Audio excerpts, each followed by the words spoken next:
Okay, today's video is about the 3 zones of delegations that I've defined, how, what, and how much to delegate.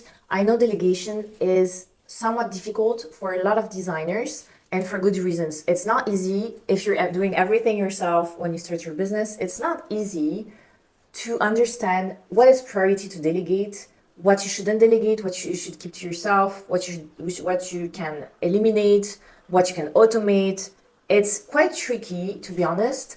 And so I've put together those 3 zones of delegations. I hope they help you understand what you should be delegating at this moment in your business. We also have a free checklist. I will link it down below. You can download it, and it's a little workbook that you're going to fill out to understand everything that you're doing right now in your business, and you're going to be able to separate the things that you're going to eliminate or delegate, and you should have a better understanding about what you should keep to yourself or what you should delegate. So if you haven't done so already, I'm going to link it down below. You can download it for free today.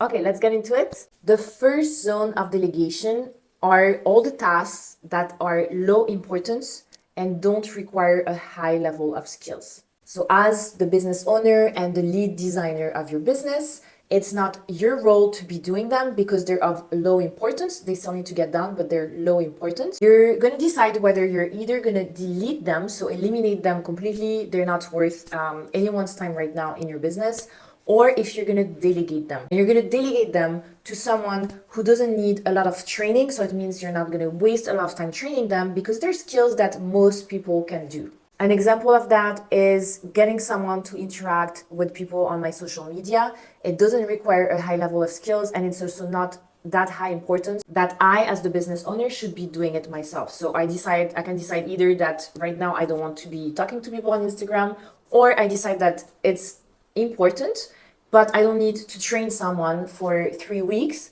to be doing this. So I can, for example, my VA, that's why I was giving her as well. She would sometimes interact with people when we decided that it was a good time to do so. It's the same thing if you need to buy office furniture or you need her to research something. You can delegate that, or you eliminate if you feel like at this time it's not that important. Number 2, tasks that are highly time consuming. They are important and they require skills, but they still shouldn't be done by you.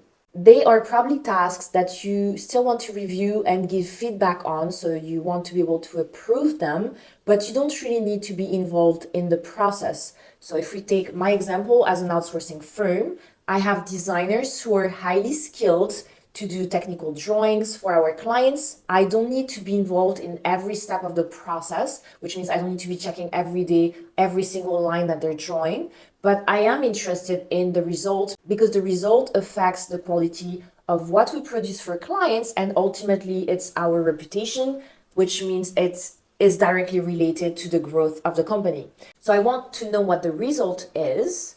I have actually hired someone to review and give feedback, but I also always check what is happening. I always know what projects we're working on because as a business owner, I want to make sure that the quality that we produce is at the level at which I'm comfortable issuing to clients. And ultimately, I understand that this is the quality we need to be able to grow the business. So I'm not directly involved on the day-to-day tasks, but I review what is happening at the end. I review the result. And if you are a designer who wants to delegate some technical drawings, you delegate to us. You also don't need to be involved in how everything on the drawings is being done. You want to monitor the results as well before you issue to your own client. Zone number 3 of delegation is the don't delegate tasks. They require high level of skills and high level of importance, and generally it's going to be your job to do them. Generally, these tasks greatly impact the business, or they're kind of representative of what people pay for. So for example, when they join your company, and if you are the lead designer, they may want to work with you because they love your design style. They've seen previous projects that you've done, and they want to work with you.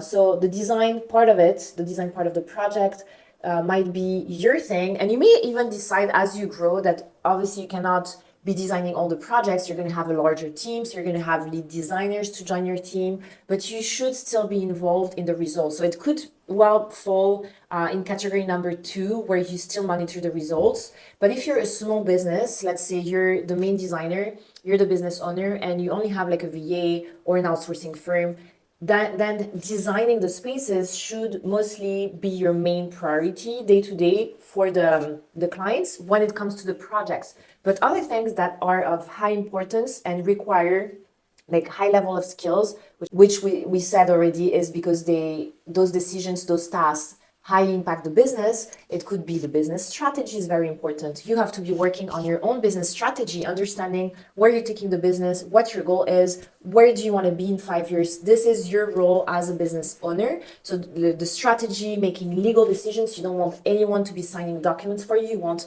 to have that time to review these legal documents and sign them yourself. And possibly another thing that you may want to be involved in is the client meetings, because as we said, you're the face of the company at this point. You're a very small business. You don't have a large team with lead designers. You're the only lead designer. So you may want to still go on site and meet with your clients.